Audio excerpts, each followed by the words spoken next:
Hi everyone, welcome to టెక్టెల్ గురు. మన తెలుగులో మన బిజీ సాఫ్ట్వేర్. ఈరోజు ప్రత్యేకంగా చేసే వీడియో ఏమిటనగా, చాలామంది గత సంవత్సరంలో మధ్యలో సాఫ్ట్వేర్ తీసుకుని ఉంటారు. అంటే ఏప్రిల్లో కాకుండా ఆగస్టులోనో నవంబర్లో అలా చేసుకుంటారు. వాళ్ళ ఓచర్ నంబరింగ్ ఆల్రెడీ వాళ్ళు మాన్యువల్ రాసుకో ఉంటారు. ఆ యొక్క నంబర్ కంటిన్యూషన్ సాఫ్ట్వేర్లో తీసుకుంటారు. ఎగ్జాంపుల్ 255 అయిపోయిందండి, 256 నెంబర్ నుంచి స్టార్ట్ అవ్వాలి సాఫ్ట్వేర్. అలా చేసుకుంటారు, అప్పుడు అవుతుంది. కానీ ఈ ఏప్రిల్లో మళ్ళీ అదే నెంబర్ నుంచి స్టార్ట్ అవుతుంది. సో అలా కాకూడదు కదా. నెంబర్ 1 నుంచి స్టార్ట్ అవ్వాలి. ఏప్రిల్ నుంచి ఎప్పుడైనా ఫైనాన్షియల్ స్టార్ట్ అవుతానే నెంబర్ 1 స్టార్ట్ అవ్వాలి బిల్ నెంబరు. సో వాళ్ళ కోసం ఇప్పుడు ఈ వీడియో ప్రత్యేకంగా చేయడం జరిగింది.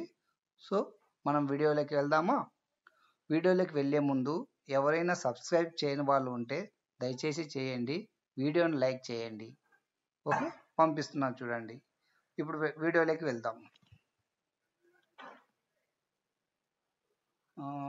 Administration, voucher series configuration, sales, main, voucher numbering. ఇక్కడ చూడండి 245 ఇది స్టార్ట్ అయింది. మనం ఇక్కడ 1 పెట్టాలి. 1 నెంబర్ నుంచి స్టార్ట్ కావాలంటే 1 నెంబర్ని ఇన్సర్ట్ చేయాలి అనమాట. చేసి ఓకే కొట్టగానే ఇక్కడ ఆల్రెడీ ఎస్ కొడితే ఏం జరుగుతుందంటే, ఈరోజు తెలియకుండా కొన్ని 10 నెంబర్లు కానీ 20 నెంబర్లు కానీ బిల్లులు వేసింటాం. ఆ నెంబర్లు కూడా 1 నుంచి స్టార్ట్ అవ్వాలి, సీరియల్గా రావాలంటే ఇక్కడ ఎస్ టైప్ చేయాలి. ఓకే, లేదు ఫస్ట్ నెంబర్ ఇదే, ఈరోజు ఏం వేయలేదు అంటే కనుక నో టైప్ చేయండి. ఎస్కు టైప్ చేసినా కూడా ఏం కాదనమాట. సో ఎస్ టైప్ చేయండి. ఓకే, ఇప్పుడు చెక్ చేద్దామా. Sales add. సో ఇప్పుడు చూడండి నంబర్ 1 స్టార్ట్ అయింది.